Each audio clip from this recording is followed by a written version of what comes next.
Magandang araw po sa inyong lahat. Ito muli si Kalingap Sagap TV ang nagbibigay ng mahalagang impormasyon sa ulat panahon. Ngayon pong December 15, taong 2024, posible nga ba mayroon naman pong mamuuna ang isang panibagong bagyo ngayon pong darating bago magkapaskuhan? Ating alamin at patuloy pa rin binabantayan ngayon po sa loob ng 24 oras. Posible bang maglandfall itong panibagong bagyo sa manang panahon sa may part po ng Northern Mindanao? Ang estimated date po nito ay mula po December 21 hanggang December 22 taong pong 2024. Sa ngayon po ay may tatlong uri po tayong panahon na ating nararamdaman dito po sa loob ng ating bansa, ay yung pong tinatawag na Northeast Monsoon, Shoreline at ITZZ o tinatawag na Intertropical Convergence Zone. Samantala ang Northeast Monsoon ay patuloy na nakakaapekto po sa may bahagi ng Northern Luzon, samantala po ang Shoreline po ay nakakaapekto naman po sa may silangan Southern Luzon, at ang Visayas at Mindanao ay nakakaapekto po nito ang ITZZ or Intertropical Convergence Zone, at may mga nagkukumpulan na mga kaulapan po dito sa may part po ng Mindanao, at sa mga within next day or susunod na araw po ay mamumuna po ang isang low pressure area. Kung sakali man pong ito po ay ma-develop na isang tropical cyclone, ay tatawagin po itong Typhoon Kerubin. Posible nitong bahagi po ng Mindanao ang tatamaan nitong bagyong ito, or Visayas or Southern Luzon, at tumawid to ng Palawan. Maging handa po tayo sa mga susunod na araw. Sa kasalukuyan, wala pang binabantayan sama ng panahon sa loob ng Pag-asa sa monitoring domain. Ngunit inaasahan na sa unang linggo ng forecast period ay posibleng may mabuo ng tropical cyclone-like vortex malapit sa timog silangang bahagi ng Philippine Area of Responsibility, at inaasahan na lalapit ito sa silangan ng Mindanao at Visayas. Ang TCLB-1 na ito ay may mababang hanggang sa katamtaman at tiyansa na mabuo bilang isang bagyo.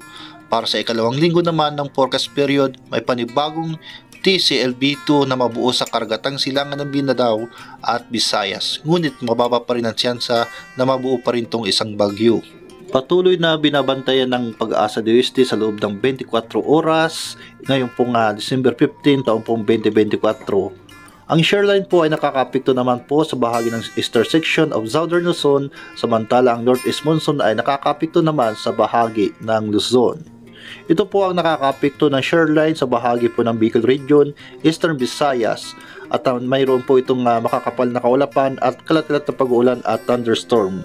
Samantala ang ITZZ or Intertropical Convergence Zone ay nakakaapekto naman po sa bahagi ng Caraga at Davao Region na mayroon pong makakapal na kaulapan, pagkakalat-kalat na pag-uulan at thunderstorm na maaari itong magdulot ng pagbabaha, flash floods at pagguho ng lupa. Samantala, patuloy na nakakaapekto sa bahagi ng Northern Luzon ang Northeast Monsoon sa bahagi po ng Cagayan Valley, Cordillera Administrative Region, Aurora and Quezon Province. At meron po itong makakapal na kaulapan at pagkakalat-kalat na pag-ulan, at nagdudulot po ito ng pagbabaha at pagguho ng lupa. At marahil po ay mag-iingat po tayong lahat at maging handa, at lagi po makinig po sa nire-report po ng Pag-asa DOST. Ito po muli si Sagap TV, at tayo po ay nagbibigay lamang po ng kaunting informasyon, at mahalaga po dahil po ay habang malayo pa po ang isang inaasahang bagyo ay dapat po tayo maging handa at paghandaan po natin, at huwag po tayo maging kampante, at palagi po natin na gawin po ay magdadasal po tayong lahat para iligtas po tayo sa lahat po ng kapahamakan. Ayan po, katatapos pa lang po ng ulan. Napakalakas po ng ulan kanina po, basang-basa po yung sahig, at sa ngayon po ay talagang patuloy pa rin umuulan dito po sa bahagi po ng ating bansa dito po sa Pilipinas. At asahan po natin yan sa mga susunod na araw. Bukas, ganito pa rin yung mga senaryo po maramdaman natin, kahit na po tayo ay nakaramdam po ng Northeast Monsoon o hanging amihan sa part po ng Northern Luzon, at sa ilang bahagi po ng Luzon po ang Northeast Monsoon.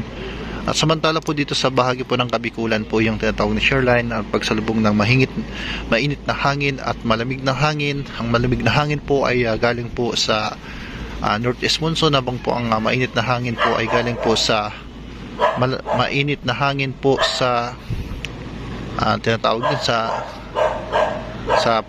silangang Pasipiko, yung karagatang Pasipiko. Ayan po si Chula, binabatok na tayo at tinatawal na. Ayan, Chula. So ayan, ayun na po, ay galing po tayo sa Basilica at dito muna tayo na natili po habang malakas pa po yung ulan. So ayan, nagpasiguro na pa rin pa tayo ng ng kaputi kanina bago tayo pumunta rito, kasi talagang di ko pa talaga kaya magmotor, sobrang lakas po ng ulan. Ayan, binabaha po dyan sa may part pong yan, ayan, tatawal si Chula. Ayan, pero po palagi po tayo nakaantabay, naka-stay tuned, kasi po hindi po natin alam po kung saan po itong magdalan po pong panibagong bagong ito na si tatawagin pong Kerubin. Habang papalapit po sa ating bansa, ay patuloy po itong lalakas pa at magdadala po ito ng malakas na hangin at pag-uulan. Ayan, at maganda pa po yung po dito, hindi naman po nagbaha, talagang maulan lang, kumbaga pabugso-bugso lang po yung ulan dito sa Camarines Sur, lalo na po dito sa amin sa Naga. Ayan, at medyo po malamig-lamig. Ay nga pala, simbang gabi na pala bukas, malapit na po yung Kapaskuhan kasi malapit na. At sa 21 po ay mayroon po kaming po sa Dait, Christmas party. So subukan po natin pumunta ng Dait.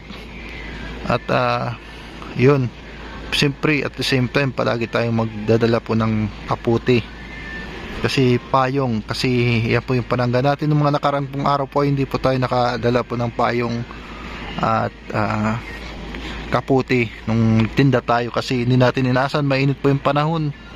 Hindi ko po akalain na magkakaroon po lang ng malalakas na pag-uulan.